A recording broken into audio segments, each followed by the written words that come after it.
hermano Vidal Valencia, que fuera pastor de una de las iglesias de un gran crecimiento en el DF, platicaba acerca de una situación que experimentó una madre que continuamente recibía golpes de su propio hijo. Vivían en un vecindario y todos los vecinos les dolía mucho escuchar los gritos, los lamentos, el lloro de la madre, porque su hijo, que venía borracho, le pegaba, la golpeaba despiadadamente. Pero una ocasión se le pasó la mano, de tal manera que los gritos fueron aterradores de esta madre, por lo que los vecinos llamaron a la policía, y llegó inmediatamente la policía y detuvo a este hombre borracho y se lo llevó a la patrulla para llevárselo detenido, para darle los cargos por golpear a su madre. Pero mientras los policías se lo llevaban, la madre corrió y agarró el brazo de su hijo. La madre estaba todavía con sangre en su nariz, en su boca y en su rostro, y les dijo a los policías: por favor, no se lo lleven, él es muy buen hijo. Pero ese amor de una madre proviene del autor del amor, que es Dios. O sea, Dios es el que da ese amor a la madre, no se lo da a sí mismo. Dios da el amor porque Dios es amor. Alguien te ama, mi querido amigo.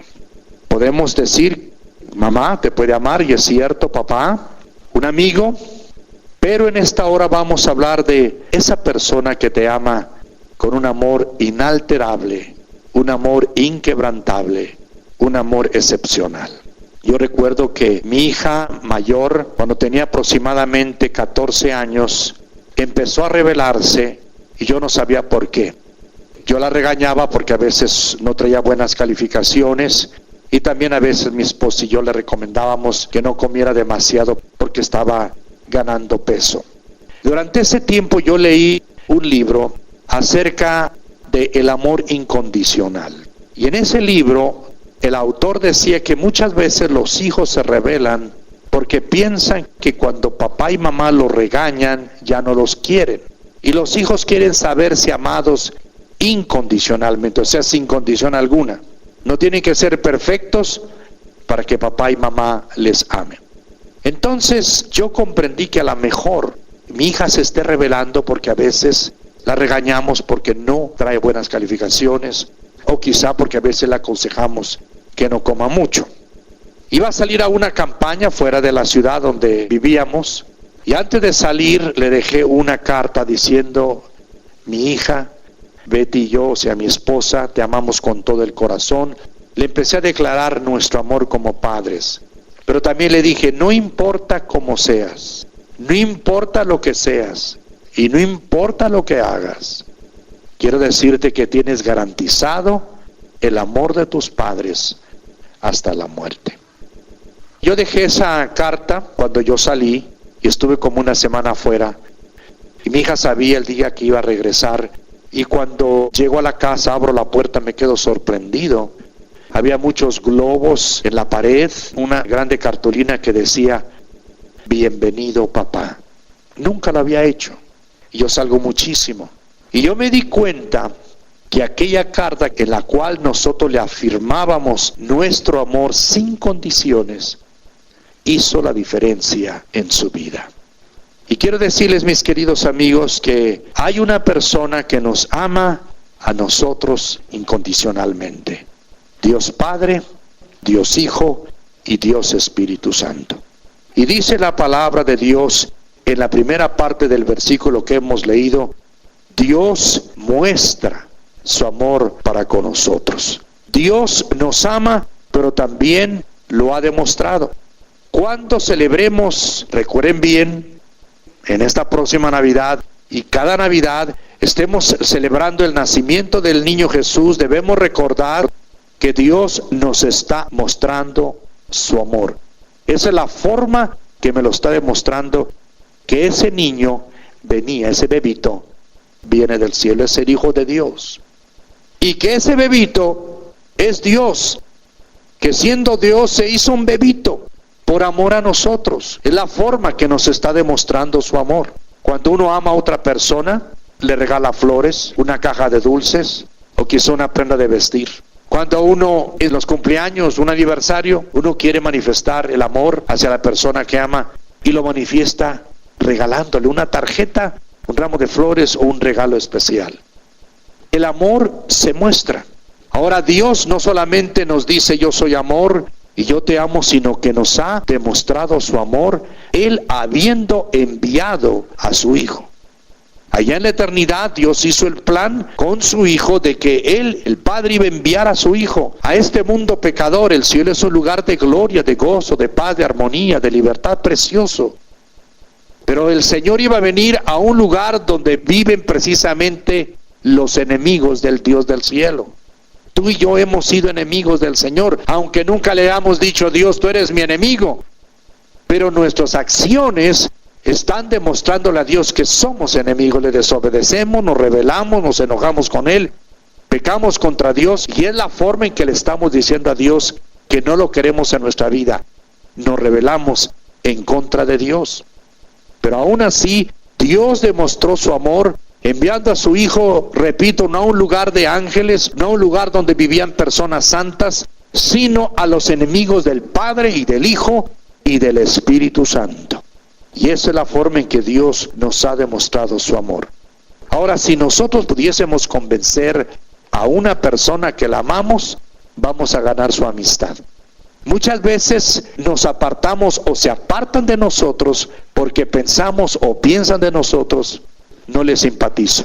Esa persona, como se dice vulgarmente, a esa persona le caigo mal.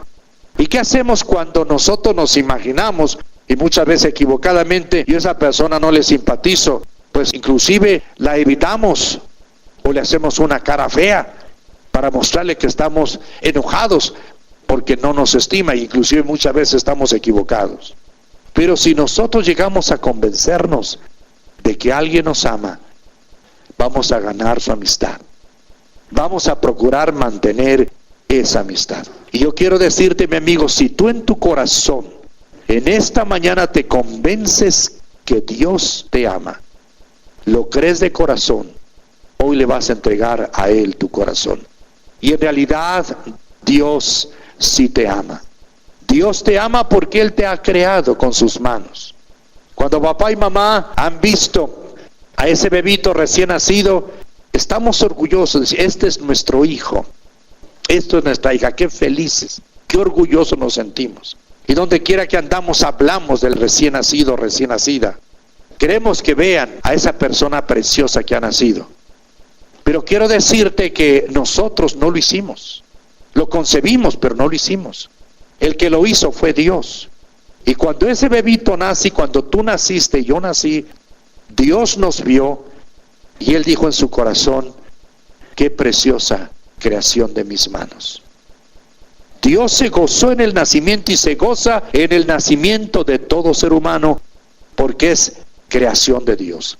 No importa la concepción, puede ser que haya habido un incesto, que un familiar haya fornicado con un familiar cercano, un hermano, un hijo, una hija, y haya concebido. Pero aún así, aunque ese es un enorme pecado, Dios crea, forma a esta criatura.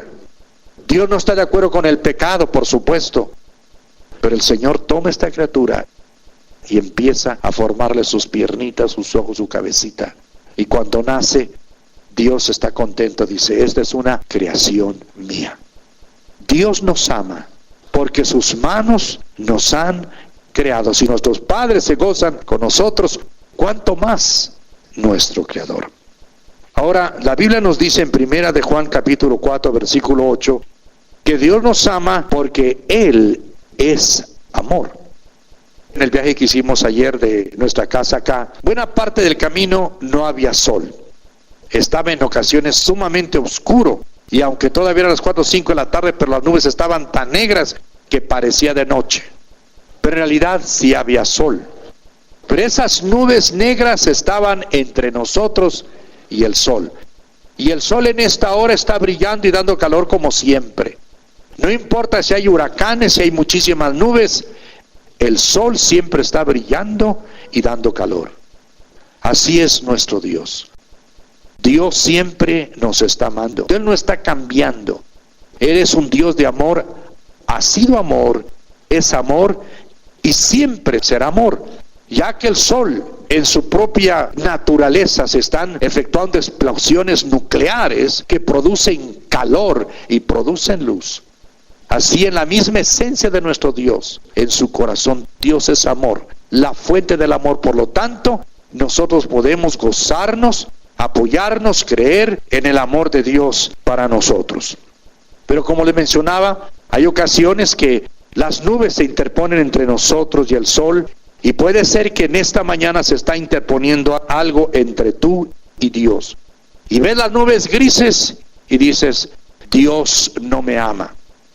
Nosotros ayer al ver esas nubes grises tan tremendas, podríamos haber dicho, no existe el sol.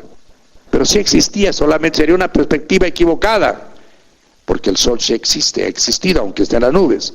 El hecho de que tú tengas un problema que sea como una nube gris en esta mañana, eso no deja de que Dios te siga amando. Eleva tu corazón más arriba de la nube gris. O quizá en esta hora dices, bueno, es que yo he sido muy pecador. He destruido mi hogar, he destruido la vida de alguien, he destruido mi propia vida, he cometido pecados que yo puedo decir que son imperdonables. Y yo quiero decirte que más arriba de tus pecados, arriba de esa nube gris, está el amor de Dios. Dios, por supuesto, no está de acuerdo con tu pecado. Sin embargo, Dios te ama a pesar de tu pecado.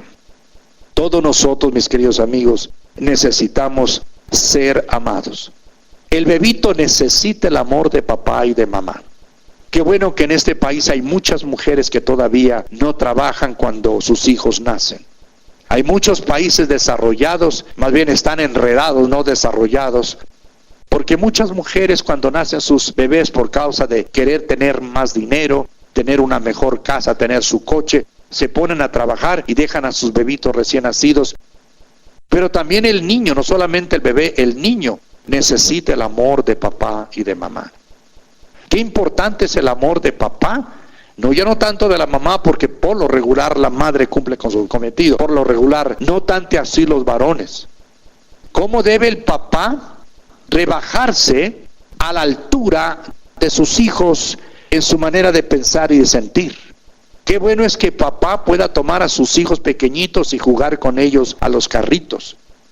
Rebajarse para jugar, pero no rebajarse en el mal sentido, sino más bien bajarse al nivel de los niños o de la niña. Y jugar con sus hijas a las muñecas y darles de comer a las muñecas junto con sus hijas. Y papá sentarse con sus hijos para ayudarle a hacer la tarea, ya sean niños o adolescentes. Y papá sentarse con sus niñas para ayudarles a hacer la tarea. Hay muchos padres que llegan a su casa, han estado fuera, divorciados en cierta forma de lo que pasa en casa, y llegan a su hogar y siguen divorciados. No me refiero en una separación física entre esposo y esposa, me refiero en la separación sentimental y emocional del padre con la familia. Y la mamá ha estado regañando y corrigiendo, enseñando a sus hijos. Llega papá, que mamá lo siga haciendo. Pero cuando papá entra a la casa, en ese momento cambia la autoridad. Papá debe de saber que ahora él es la cabeza del hogar y que él debe de cuidar a sus hijos, los debe de corregir, los debe de sacar a pasear, debe estar con ellos para enseñarles lo que deben de aprender en sus tareas, para enseñarles la palabra del Señor, para salir al parque con ellos, para llevarlos a tomar un helado. Bienaventurado el padre que desde niños o desde bebés, papá toma su lugar y cuida a sus hijos. ¿Cómo requiere el bebito, el niño, el amor de su papá? Cuando los niños se van a acostar, debe papá, el varón, cuando el papá no está, entonces debe hacer la mamá, pero el varón debe de ir allá a la recámara. Si son 3 recámaras, hay 6 hijos, pues con cada uno de ellos debe de ponerse de rodillas, orar con ellos, contarles alguna historia bíblica, platicar con ellos, imponer sus manos sobre ellos y orar cada noche. No cada tercer día, cada noche. Cada noche necesitan los hijos oír la voz de papá que está orando, leyendo la Biblia, contándoles una historia bíblica, cantándoles un corito. Qué importante es que papá asuma su responsabilidad. Desgraciadamente, el machismo mexicano hace que los padres hagan otra cosa, que estén viendo la televisión, que estén viendo los partidos de fútbol, haciendo todo demás. Inclusive le dejan toda la carga a la esposa. Y a veces la esposa necesita que su esposo le ayude a trapear la casa. Y a veces hay que sacudir, el varón tiene que hacerlo. Nosotros varones somos mucho más fuertes que las mujeres. Bueno, ahora no tanto, las mujeres también ya están muy fuertes, ya levantan pesas, ya ven, ya ganamos 2 medallas de oro con las mujeres tan potentes que tenemos, pero aún así, el hombre, dice la palabra de Dios, que es por naturaleza físicamente más fuerte, y uno debe ayudar a su esposa. Si tenemos hijos de 1 año y hay que darle la botella a las 2 de la mañana, ¿saben quién debe dársela? Papá. La mamá está todo el día y el papá roncando y la pobre señora batallando todo el día con sus hijos recién nacidos chiquititos, y aún así a la botella de las 2 de la madrugada el papá sigue roncando y no le ayuda a su esposa. Yo pienso que la esposa y los hijos requieren del amor de papá y por supuesto el amor también de mamá. También hay mamás que simplemente han servido a sus hijas a hacerle la comida, hacerle la cama y decirles adiós, hijita, pero tampoco les ayudan a hacer la tarea, no se interesan en sus problemas, no oran con ellas o ellos, y eso también está mal. Pero los hijos necesitan ser amados, pero también los adultos necesitamos ser amados, y los ancianos no se diga. ¿Cuántas personas nos llaman para decirnos, mis hijos nunca me visitan, mis hijos no me llaman por teléfono, mis hijos no me escriben una pequeña cartita? Ya no hablo de correo electrónico porque los viejitos no saben manejar las computadoras todavía, pero no les mandan una cartita porque los ancianos requieren también de amor.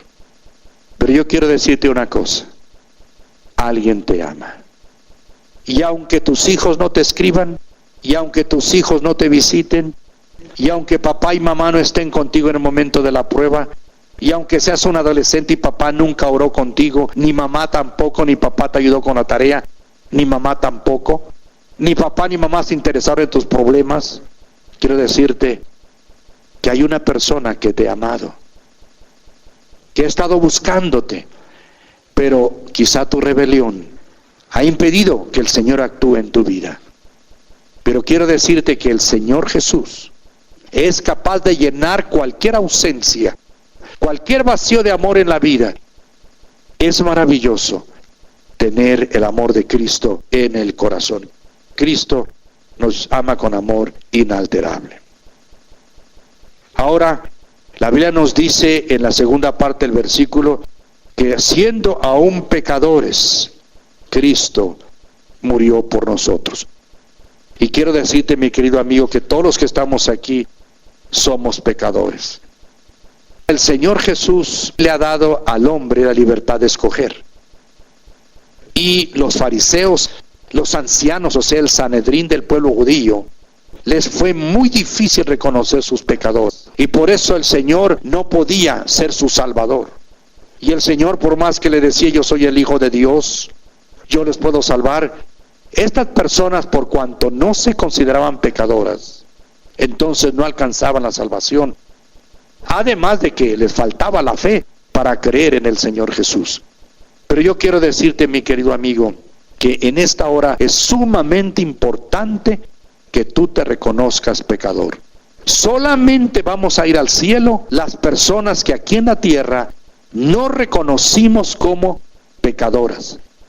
Porque de esta manera pudimos traer nuestro pecado a la cruz del Calvario para que el Señor lo limpiara, lo perdonara y lo quitara. Solamente así podemos ir al cielo. La persona que no reconoce sus pecados los sigue teniendo y los guarda en su corazón, los tiene ahí guardados en un baúl en su alma, y pasa el tiempo, no lo reconoce, no se arrepiente y muere en sus pecados, no puede entrar al cielo porque su pecado no fue perdonado. Y para que sea perdonado tenemos que reconocer nuestros pecados y reconocer que estos pecados pequeños o grandes han ofendido a Dios, y tenemos que pedirle perdón al Señor y reconocer nuestro pecado delante de su presencia, pero además creer que el Señor Jesucristo llevó nuestros pecados en la cruz del Calvario. Y quiero decirte, mi amigo, la demostración más grande del amor de Dios y de su Hijo Jesucristo, Dios Padre y Dios Hijo, fue la crucifixión del Señor Jesús. El Señor Jesucristo dio su vida en la cruz del Calvario por ti y por mí. Hay un himno que se llama El Verdugo, y el autor de ese himno dice que lo compuso porque una noche soñó acerca del sufrimiento del Señor Jesús, que antes de que Jesucristo fuera a la cruz, estaba rodeado de muchos verdugos que lo estaban señalando: tú eres un impostor. Y estaban también aquellos verdugos que lo iban a azotar, y aquellas personas listas, los verdugos listos para poner los clavos en sus manos y en sus pies.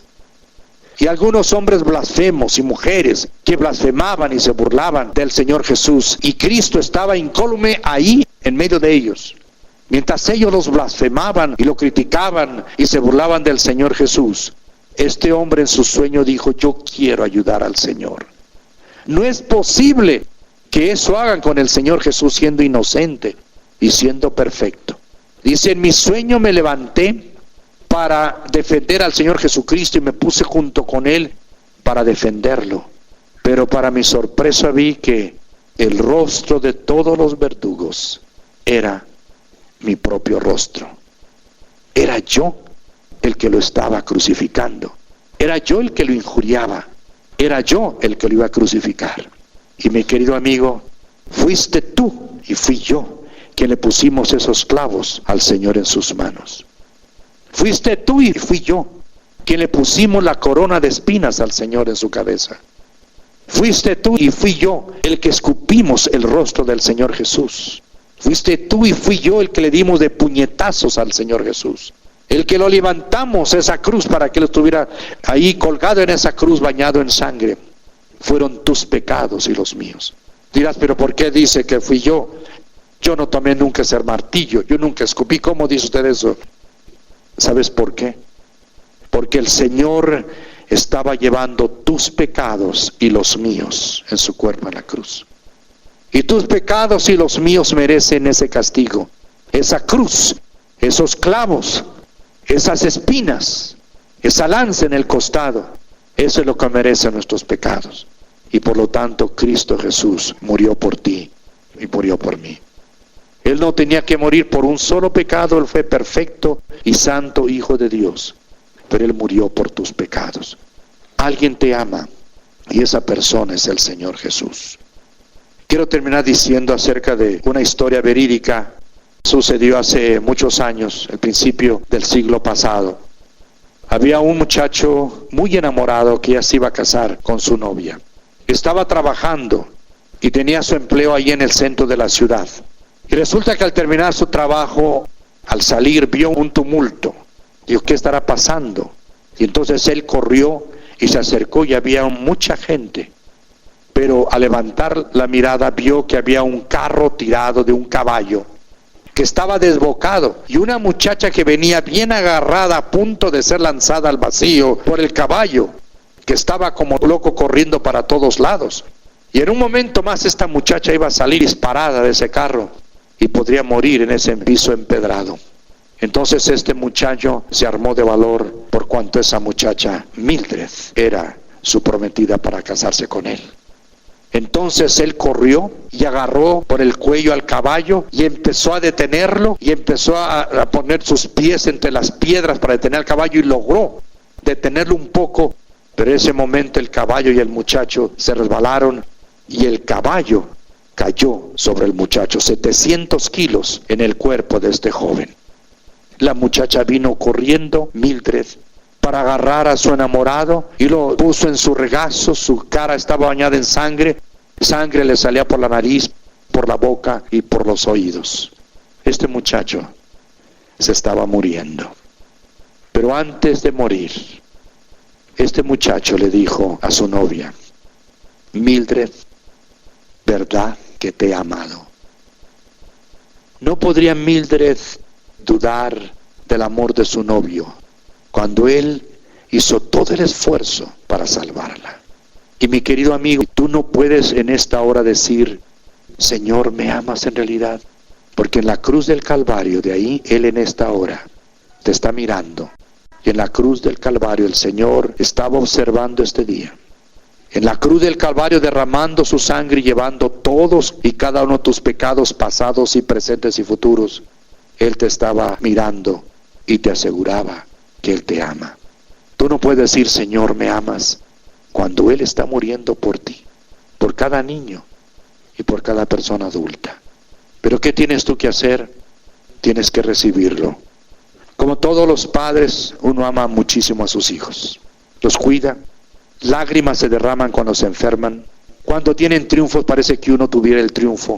Cuando ellos sufren parece que uno sufriera, inclusive más que ellos. Y van pasando los años y uno ve crecer a esas rosas tan preciosas. En el caso nuestro fueron 2 rosas preciosas, fueron mujeres.